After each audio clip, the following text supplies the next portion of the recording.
It's great fun for me to have as a speaker for you. The Hilton Distinguished Entrepreneur Lecture Series has been going on now for a number of years, and Bryan is, I believe, our 24th speaker in a row.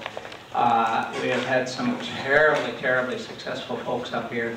Some were very young, some were middle-aged. All were terribly successful. The youngest I've had was a 17-year-old kid. Bryan, to me, is one of my kids. I will always call my students my kids for the rest of their lives. He kind of resents that because he wants to be a big old macho man here tonight. But Bryan graduated, I think, 97, didn't you? I think it was before that. 95? Oh, someplace 10 years ago. 10 years ago. Seems a long time ago to me. But Bryan was a terribly fascinating student. Always making things happen, always doing stuff. I'll tell you one of the things he did, if you go out in the mall out here, you will see a coffee kiosk out there. It used to be much nicer and better when Bryan had it. But that was he started that while he was here at school, and he ended up with 16 of those spread all over LA. At all the airport terminals, at different universities, things like that. That was his first venture while he was a student here. I will now pause for a long moment to get your attention and say to you, so, you're students here. What the hell have you done lately? A, tell me about what you've done around here. It's never too early to get started. Don't hesitate on getting started. I will tell you, he went into another business, and he's going to talk about that. I won't steal all of his thunder. But he went into a fascinating business, and he'll talk about the fact that you don't have to look for a rocket ship to the moon to start your business. You find a niche, and you fill that niche. And his second business was a beautiful business. He's now starting a new business that's just getting launched and just going great guns. But I have to tell you about a little phone call I got a couple of weeks ago. And the reason Bryan asked me why I've got him here. And I said, I've got you here because I want my kids to see, feel, and touch you. And know that you're the same as they are. There's no reason why they can't start a business like you did and do very well. So just to give you a little incentive, I will tell you, I got a call from him a couple of months ago, I don't know, 3-4 months ago, really bubbling excited. He was so excited you wouldn't believe it. And he said, I just got a wire transfer cash. I had sold my second business, and it's an 8-number figure they just put into my bank account.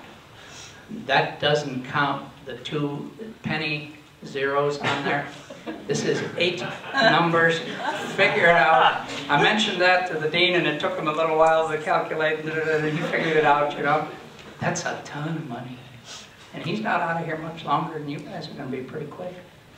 You understand, youth is the time to do it. Youth is the time to get rolling. So I'm going to ask Bryan to come up here, and real quick I will introduce his wife, Carrie, up front. Raise your hand, say hi.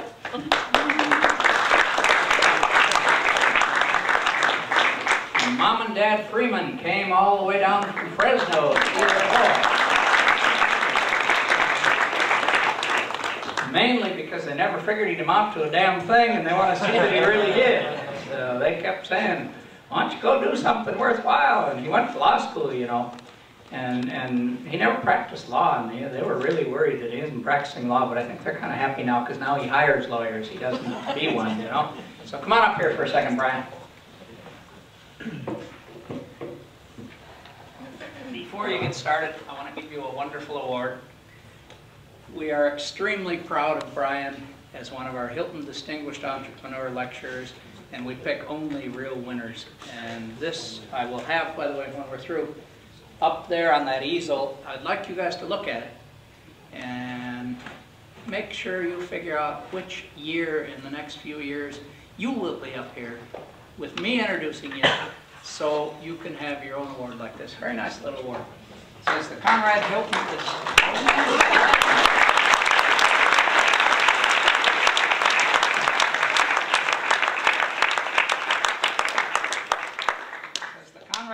Distinguished Entrepreneur Award, celebrating entrepreneurial excellence, exceptional achievement, and powerful leadership. Presented to Bryan Freeman, Master Serial Entrepreneur, 1997 graduate of LMU. the rest of it was on the program outside. I won't read it all, but I think you can get a pretty good idea from after you hear him now. This kid's been around in very few years and made us very, very proud. So I'll let you take over, Bryan, and give you the mic, and you're on. Thank you very much, Fred. I'm humbled by your words, and just to be here is an honor for me. And I think before I talk about myself, which, by the way, there's only one thing I like doing more than hearing myself speak, and that's hearing myself speak about myself. And if you've heard me speak before, you've heard me say that same line. But before I talk about that, Fred, you know, you have here someone who is exceptional. He's exceptional because of his passion. You know what? You're talking, not... Hey, I want to tie it in. Get to the business. I'm grading on this. All right. By the way, the last time I did a public speech in his classroom, he was keeping a tally. And I couldn't figure out what the tally was. And then afterwards, I said, why were you keeping tallies? Every time I said, he made a mark. I think, what was it, 50? 57. And that was only in 8 minutes. Anyway, really what this is about, I think, is passion. And Dr. Kiesner has it in everything he does. And that's what it takes to be successful. That's probably why he's building such a wonderful program here at this school. Having said that, I did bring a quote I want to share with you, which ties right in. It's from John Ruskin. He says, when love and skill work together, expect a masterpiece. So let's get right into it and think about why we want to become entrepreneurs, or why do we want to work for ourselves and not for someone else. At the end of the day, I think there's 3 or 4 reasons. The first one, and let's put money aside, we'll talk about money in a minute. The first one is, for me at least, I'm very risk averse. And at the end of the day, is it more risky to make your own decisions or to put your life and your family's future in the hands of someone else? To me, I would choose the latter. So be thinking about that. Fred talked about now's the time. He's absolutely right. Right now, now's the time to make mistakes. Now's the time to take on a lot of debt. Many of you probably do not have perhaps big house mortgages yet. So the older you get, the easier it is to get sucked in to debt. And debt will control your decision-making process, and that's not good. So now is the time to strike out. And because you'll make mistakes, and you'll make mistakes probably on a smaller scale. And you may only be responsible for yourself as opposed to being responsible for a family. We live in a time where getting capital together is incredibly easy. If you have a good idea and you have a good team, you will get the money. Don't ever convince yourself that I can't do it because of money. You're a sellout. You're looking for a reason not to do it. Right now, the city is awash in private equity funds and money. And it's unprecedented how quickly you can create value at your age. And I know that there's older people here, but you know what? If you think about it, 20 years ago, the guys with the money probably didn't want to talk to a 20-year-old. Well, today, because of what's happened in the 90s with technology, people are listening. So take advantage of where we're at. The other thing is the speed with which things get done now. I'm taking a product now from concept to full rollout in less than 9 months. And actually we launch in 2 weeks. By April, I will have shipped over 3 million units. I'll be in 15,000 convenience stores. I'll be in club stores. There's a home delivery company that I will be in. And to be able to put something together and roll it out, you can do it now with the way our society is organized. Think about that, because that's how you build real value. That's how you build real net worth. Now, tying it back into where I began and how I started, if I can convey one message to you, it's really what Dr. Kiesner said before, is there's no rocket ship. I like to say there's no magic to creating value. A lot of us are looking for that perfect idea or that perfect piece of technology. And we won't take that next step until we found it. Well, guess what? You'll never find it. It doesn't exist. People who are really successful, and you actually take them aside and listen to how they made their business, sometimes it's pretty mundane. I mean, this is a guy who made pretzels in the back of a pizza parlor. Pizza parlor was shut down at night. We had a couple guys that come in and bake pretzels off. Okay, and then we drive them around Southern California selling fresh pretzels. Not real sexy, not glamorous, not, you know, come on guys. It's not, I'm up to 6 now, aren't I? Does? It's not that complicated. What it is about is execution and passion. So, when you take your step to do this, it's going to be very difficult and very hard, but the rewards will be there. And when you look at what I did with pretzels, it really came down to a couple of specific points that occurred during the development of that business where it was just within a few inches of going one way or the other.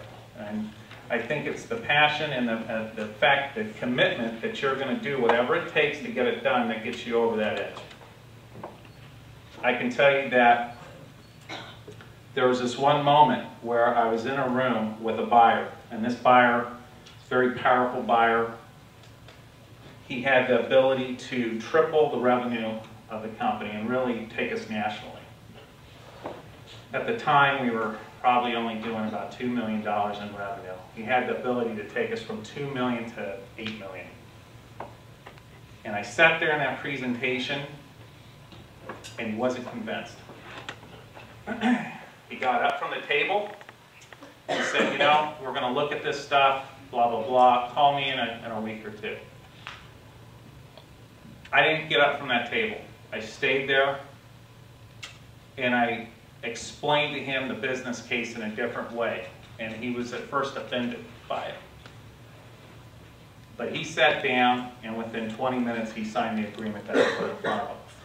It was just that close, because I believe that had he walked out of that room, my competitor probably would have been able to stop the process that had been occurring in that chain. It's that determination. It's that focus to not say no, to not hear no, to just go forward.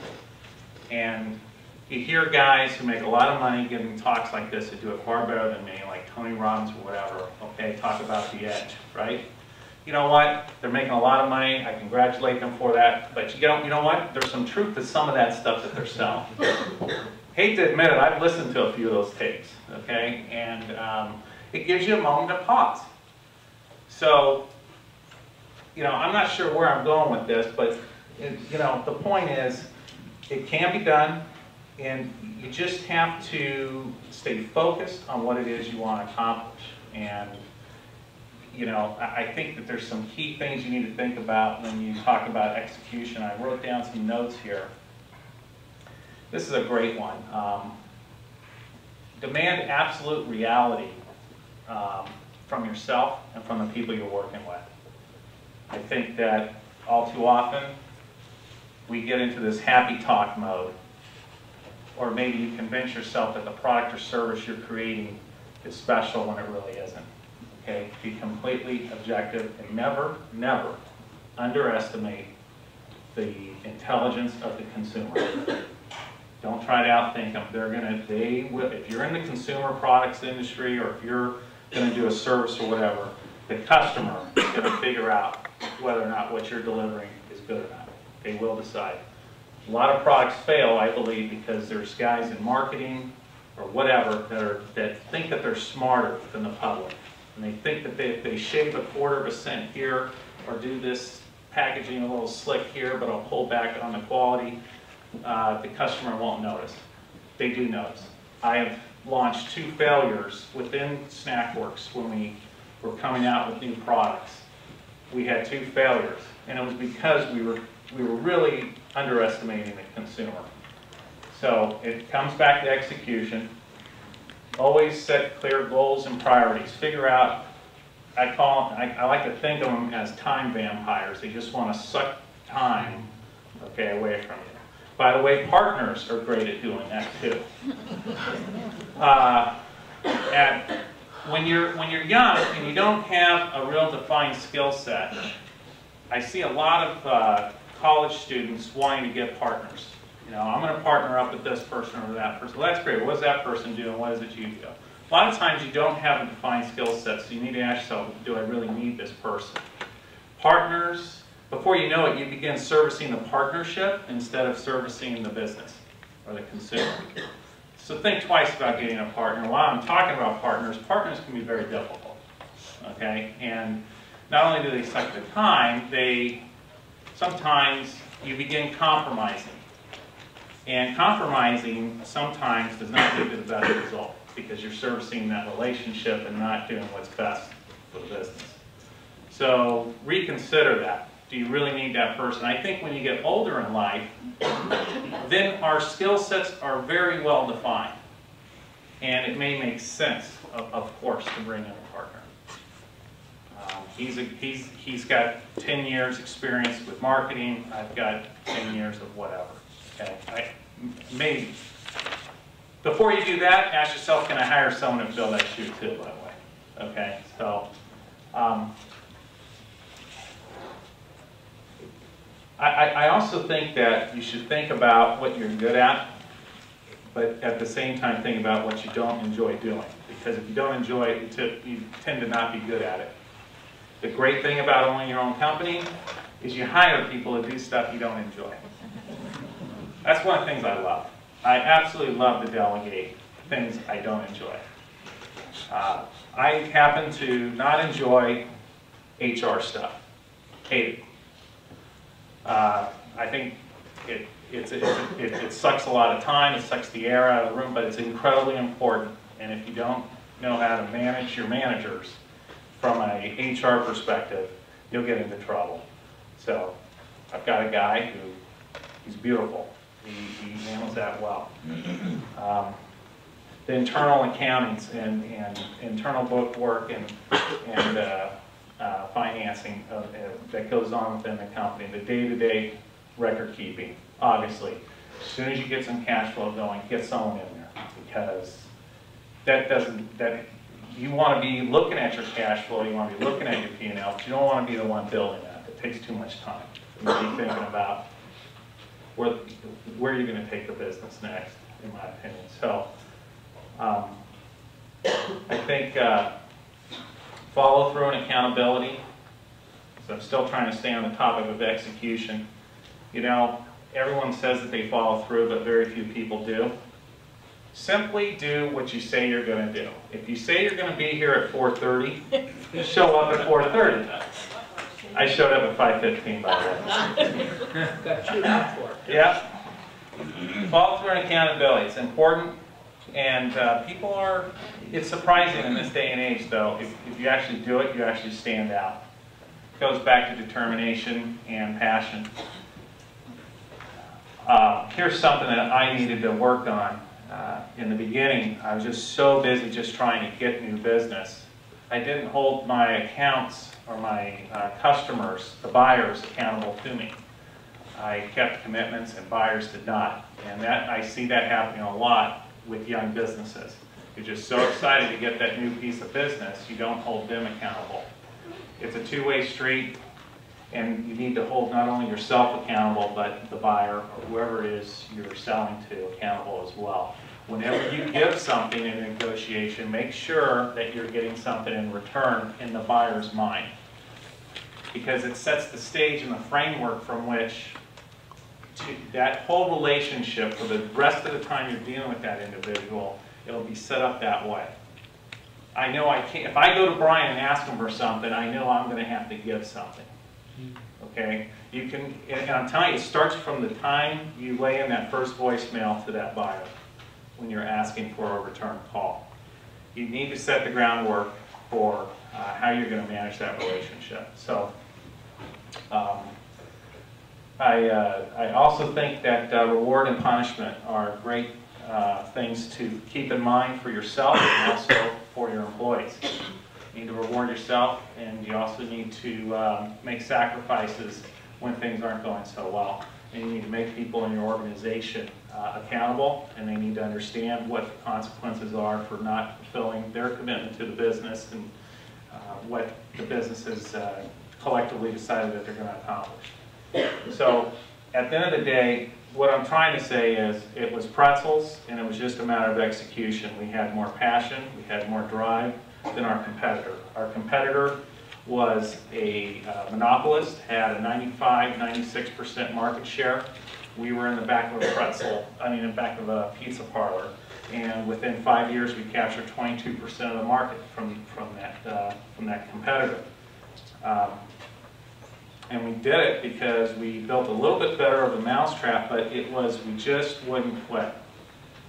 And we had it all out on the line, and they did not. And that's the advantage you will have when you are owning your own business and you're running it. Having said that, I think that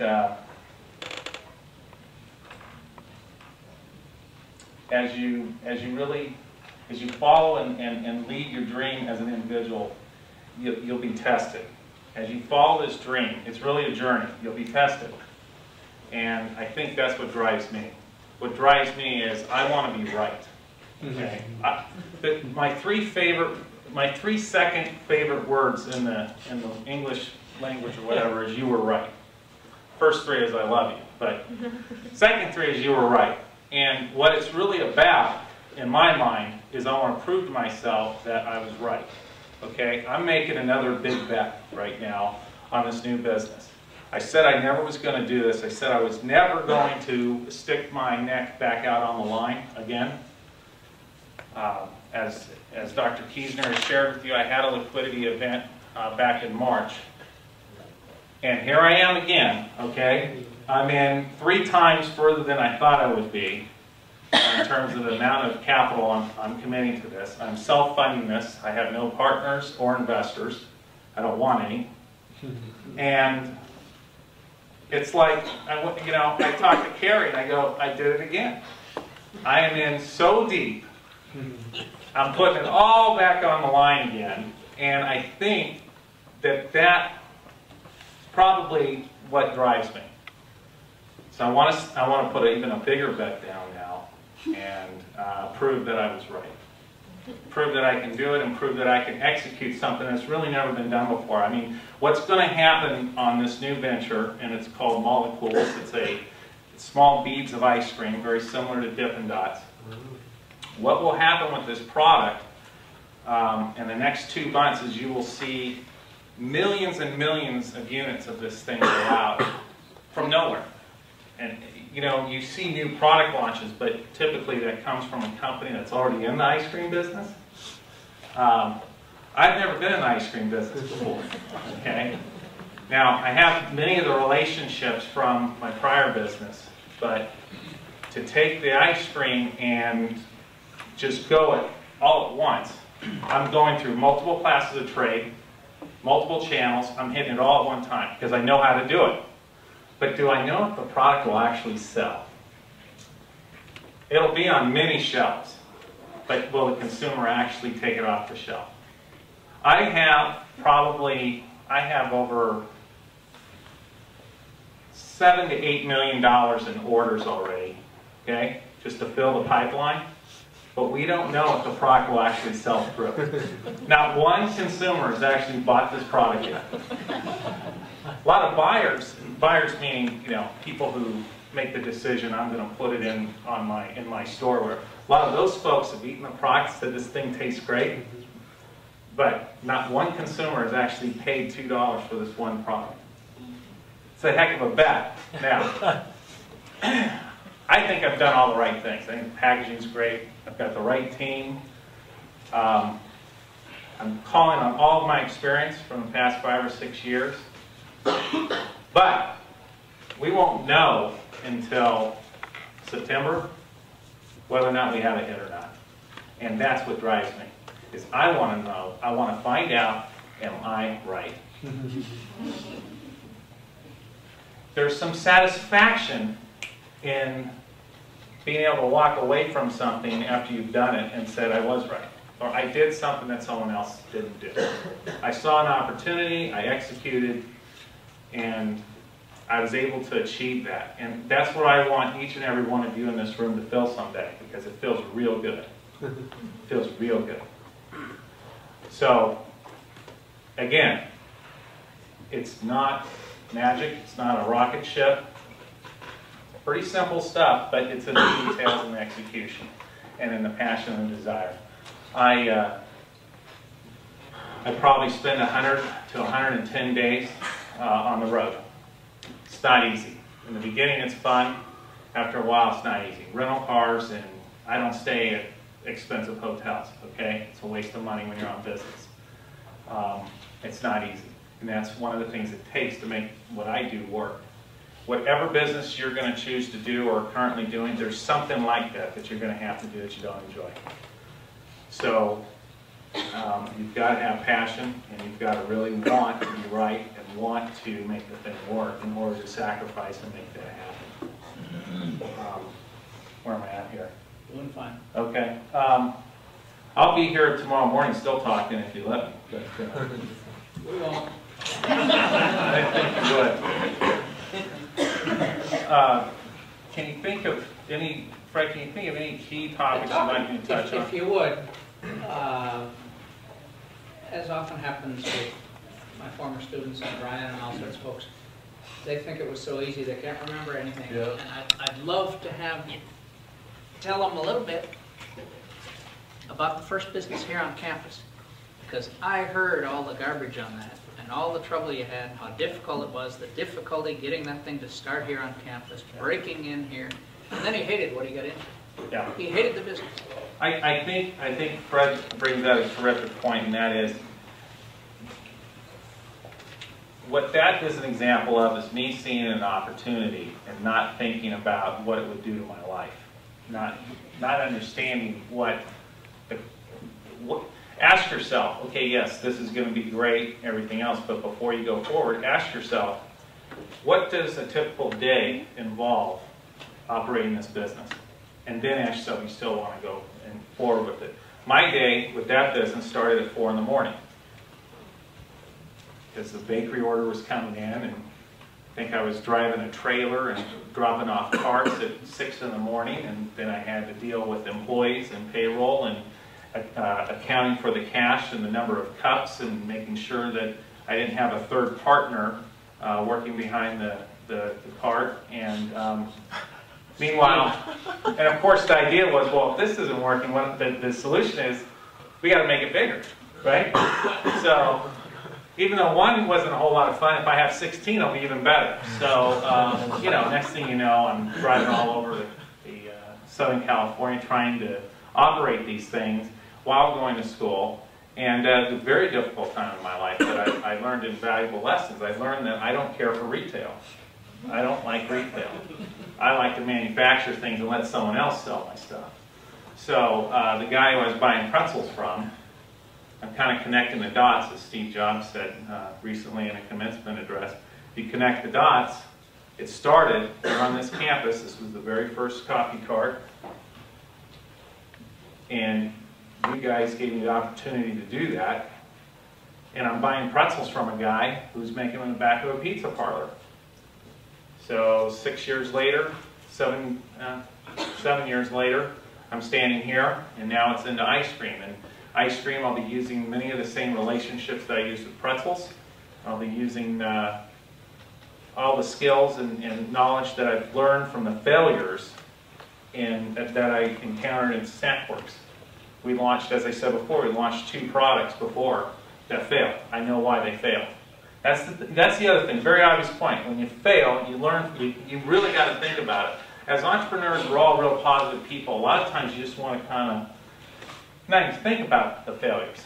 Just keep on driving forward, think positive. You know what? A failure is, it's the only way you're going to learn, right? There's no such thing as a free education. You have to pay to learn. And failure is the only way you learn. So when you get involved in this thing, you've got to know that there's going to be bad times. There's going to be times when you can't make payroll. We've heard this before from other entrepreneurs. It's true. I remember there were a few times where, with the coffee business, I didn't know how I was going to make payroll, and I called these guys up and said, I need, $5 grand in order, and I'll get it back to you in 7 days from now. I didn't have a credit line, didn't have anything. Mom and Dad came through for that. I was very fortunate and very stupid to, rely on a family member like that. And I was fortunate to have them. So, it's not easy, but you'll never feel so fulfilled as when you do make a success yourself. And at the end of the day, do you really want to be making money for someone else? That person decides how much you make? It doesn't seem too smart to me. It doesn't seem too great. At the end of the day, you should be accountable for making your own money and setting your own salary. And that's what this is all about. It can start with a coffee cart. And now it's into ice cream, and I can see a few of you are starting to fall asleep here. Where? Are we all right? Anything else? Oh, me? Yeah. Me? Go to your first business, your really first Well, business. I'm very proud to say I've never worked for anyone in my life. That's the truth. And I've never taken a paycheck. And I think it may have started when I was 12 years old, and I watched my father create a device that was used for elementary schools. He was taking 2x4s and screwing them together and creating a chart rack. And I saw a man do this in the back of the yard, and made enough money to take the family on this lavish vacation. And I saw that, and I helped him do it. I think I held the 2x4 while he used the screw drill. And that was a tremendous, valuable lesson for me. So the next thing you know, I'm out there selling these things and making them. And when I went to college as an undergraduate, I brought a couple of them down with me and went to Beverly Hills Unified School District and sold some. And so that kind of got me on my path. The point is, and I think Dr. Kiesner says this all the time, it's just about taking that first step. And I think that's what I'm trying to say here. I'll ask you a couple of questions, Yeah. and then we're going to open it up to you guys to ask questions. I think I know the answer, and perhaps they do already too, just from listening to you. But what do you think your biggest power is? What makes you successful? You're a young guy, playing in the big leagues. I don't have any fear when it comes to big ideas or trying to build something. I'm a guy who, we were in a pizza parlor, who was picking up the phone calling Walmart. I've got a better pretzel. And I think the point I'm trying to make is don't put yourself in a box. At the end of the day, and this leads to what one of my biggest strengths is my biggest strength is sales. Okay? There's plenty of good salespeople out there, so if you're not a great salesperson, you can go get one. Okay? Mine happens to be sales. And I'm the kind of guy who will just pick up the phone and explain to somebody who may be Walmart, but at the end of the day, it's just another person who's working for somebody. Right? I'll pick up the phone and explain to them why they should buy my product. And I see people who are scared to pick up the phone, or they're scared to take that step, or, oh, I can't call that person. I'm not ready. You're never going to be ready until you've done it, right? I know it's total cliche, but it's kind of true. So I think that's one of my strengths. I mean, what I'm doing right now with this ice cream thing is unprecedented. To be honest, you guys, should have started with just make a few of these things, put it in a, do a region, right? Put it in Southern California, see how it goes. Wait till 07, right? We'll wait till, see how it goes in 06. If it goes well, we'll roll out in 07. That's not what Brian's doing, right? We got to place a bigger bet. We got to put more pressure on yourself. And I think that that pressure and that bet is what leads me to great things and really, really awful failures too. Because when you're playing at that larger level, you're going to fall, you know, here's another cliche, you're going to, you know, you fall further or whatever. So, but the rewards are greater, and that's how you get something done in 5 or 6 years. And people look at you and go, how did you do it in 5 or 6 years? Well, you executed the plan, you didn't listen to other people, and you went forward, and you didn't have any fear. So, yeah. I would also say to you, he has another strength, sitting right here, this little blonde girl. Because he's admitting to you that he's taking a risk. Don't you think she's with him on it? Mm-hmm. You bet, you bet. That's terribly important. He's saying something that I want you to for sure get in your minds. Accept the fact you're going to fail. You're going to fail. So what? You stand back up and run it again. Let me take questions, and we'll start on this side over here, and we'll get to the middle, and we'll work over here.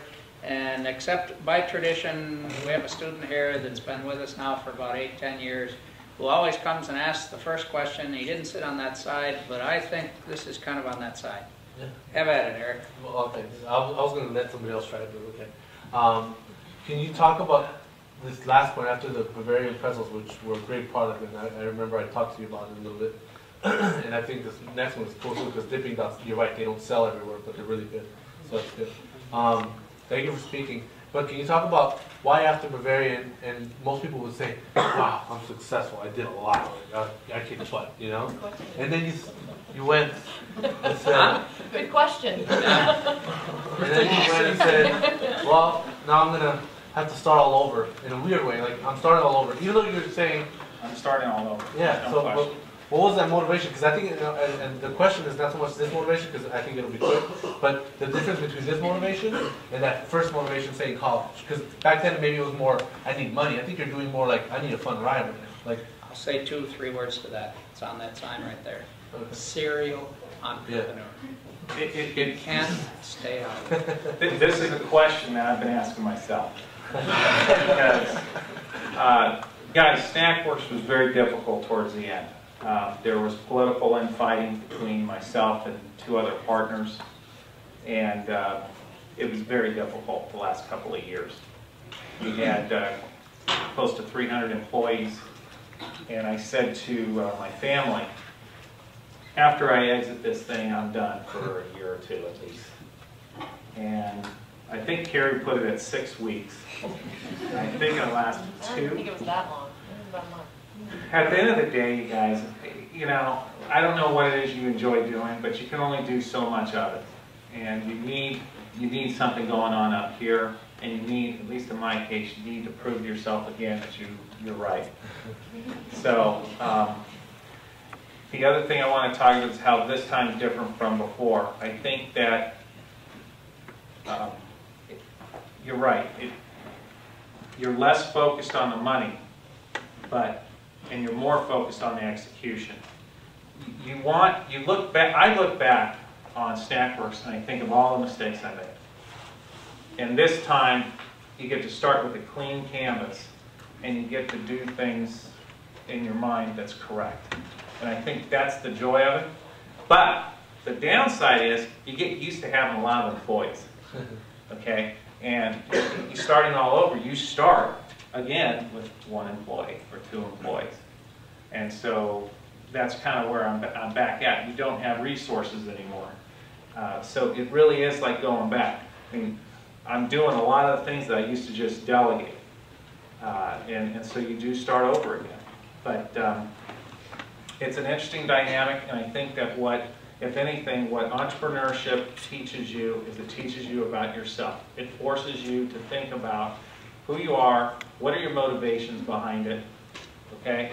And why did I do something in the past, and what am I going to do next? And you're constantly learning about yourself.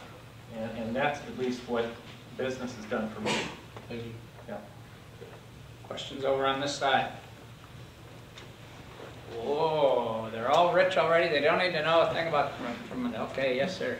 I don't know much about manufacturing, but how do you get involved so with this ice cream venture? Did someone come propose it to you, or do you like run into it by chance? I saw a person heard about the product that was being made in Canada and brought the product to me and told me, I need you to broker this. It's very common in the food business to just broker products, and you make a small percentage of everything you sell. This person who brought the product to me knew that there were certain classes of trade that I could just put it right in. And it kind of goes back to what I just got done saying. That would have been a real easy life. Okay, all you're doing is you just, you make a few phone calls, get on a plane once a month, and you have cash flow. But I decided that the opportunity was too big and that I wanted to control the whole thing. So I went to Canada and I bought it. I bought the technology and I bought the thing and I moved it down to the States, and it was a small micro deal, and now it's in a very large facility now. So I hope that answers your question. Do you have a follow-up to it? No? You're good? I recall it does have some technology that's different from the Dippin' Dots, isn't it? Yeah. Is everyone here familiar with Dippin' Dots? Okay, Dippin' Dots melts at about -20. It begins to melt. That means that the product is not, you can't put the product in your freezer at your home or in a freezer that's located here on campus. Wherever Dippin' Dots are sold, there's a special freezer that holds the product at -40. I bought the technology and the manufacturing equipment to make a very similar product that is stable at normal ice cream temperatures, which allows a Dippin' Dot style product to be placed everywhere you can buy ice cream. So I thought it was a great opportunity because Dippin' Dots has done a wonderful job of creating the market in the small space that they play in, and now I will expand it. It doesn't matter. There's somebody here behind you. I'm trying to pick, I have two questions. I'm trying to pick, okay, I guess I'll ask you. That's fine. What kind of mentorship did you have, or who has led you in direction, and what direction was that? I think at the end of the day, a mentor is very important, especially for what we do, because you can't go to anyone that has an agenda, and typically people around you have agendas. You can't go to an employee or a subordinate, obviously. You can't go to a customer, so you do need someone to give you advice. And my father has been my mentor, and what Dad has done is he's ingrained in me a real clear understanding of right and wrong. Okay, I know it sounds totally cliche, but I'm finding in business is people are either good or bad. You either got good guys or you got bad guys. There is really no gray part there. You're either the kind of guy who's going to sit there at a deal and figure out how to do it correctly, or you're the kind of guy who's saying how to do it correctly and thinking 7 different ways to do it incorrectly. There really isn't a gray area. It's real cut and dry. And that's the way Dad has always been in his life. He's a real cut and dry guy. You're either good or you're bad, and that has helped me because it's helped me identify people that I want to work with, but it's also helped me think about the kind of person I want to be. At the end of the day, your reputation and the ethics you have is really all yourself. And from a mentoring standpoint, that's been my guide. Beyond that, for banking or different sorts of ideas, different types of questions you may have, you can find someone who will want to talk to you. You have youth on your side right now. There's plenty of old guys who like to tell young guys how to do stuff. May I add something to what he said? Sure. The university you're at, please notice on both of our flags here, creating the future with ethics, teaching business with ethics. What he said is so terribly important. You can get rich very fast, but I got a lot of old folks that I know that have been to jail too many times. They don't want to go there. People that were incredibly successful, but they cut these corners he's talking about. Well, you may make it quick and easy, but it sure does hurt your reputation when you're in jail. I'll add to that. I mean, when you look at this ice cream opportunity, it's actually a bigger opportunity than the pretzels was.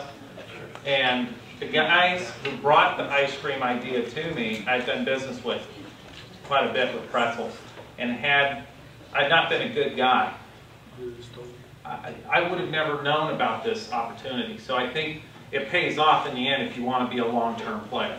You're right, quick hits, there's plenty of in and out guys, but long-term, it really does come back. Gentleman here, I feel like I'm being the I called you a gentleman, that's a compliment. Thank you, appreciate it. It's actually better than caveman, which usually is. Anyway, I feel like we're beating this ice cream thing to death, and I apologize. But I'm just interested because, you know, in our marketing classes, they always say they stress, know your market, know everything about your market. And it wows me that, you know, you have distribution set up and you have all those business-to-business relationships, but like you haven't done any like surveys or focus groups or anything like that to see if you like it.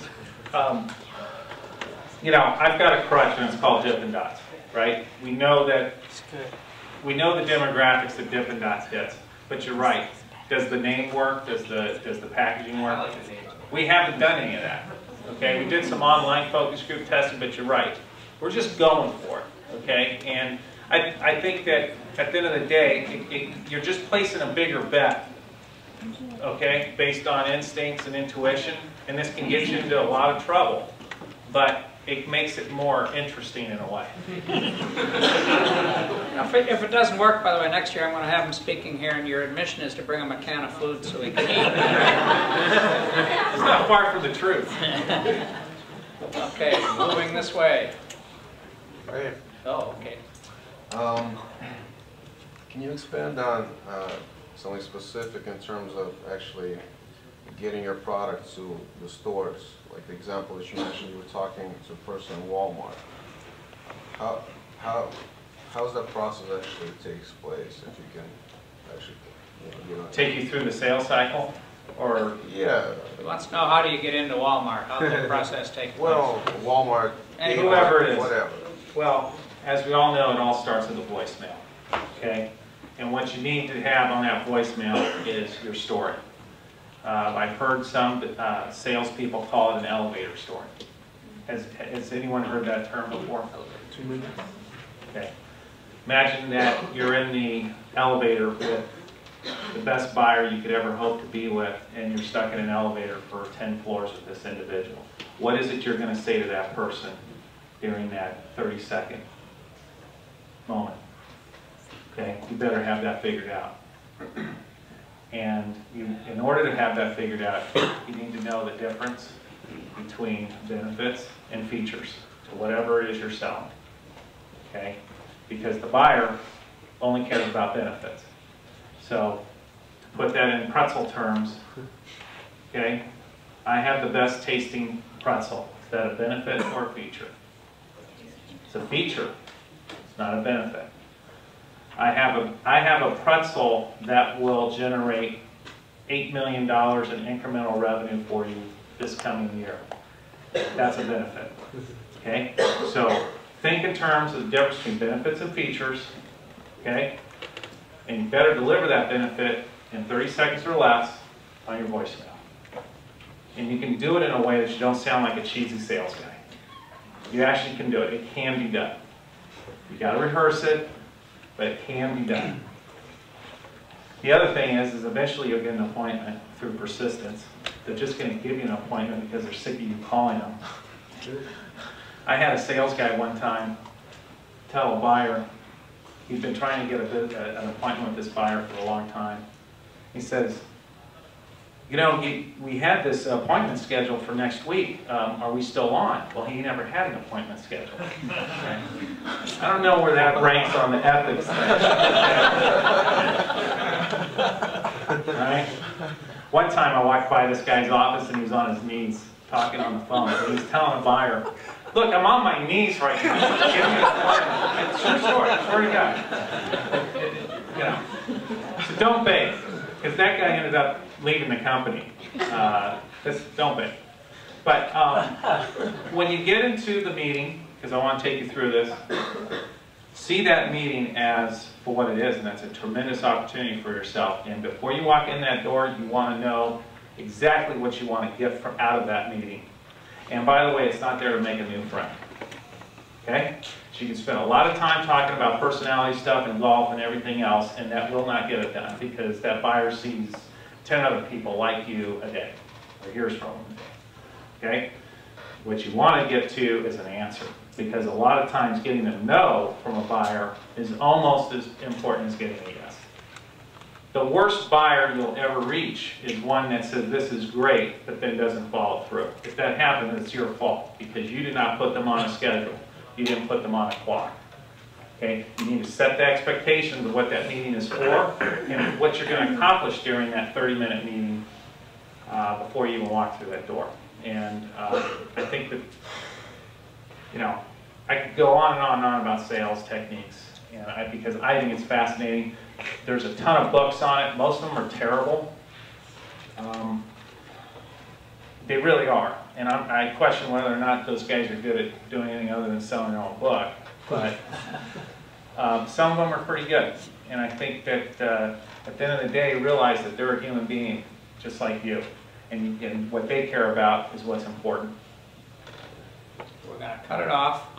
I'm going to ask Bryan to stay here for 15 minutes or so and chat with any of you that might want to come up here. I would like you to very, very much thank Bryan with your hand.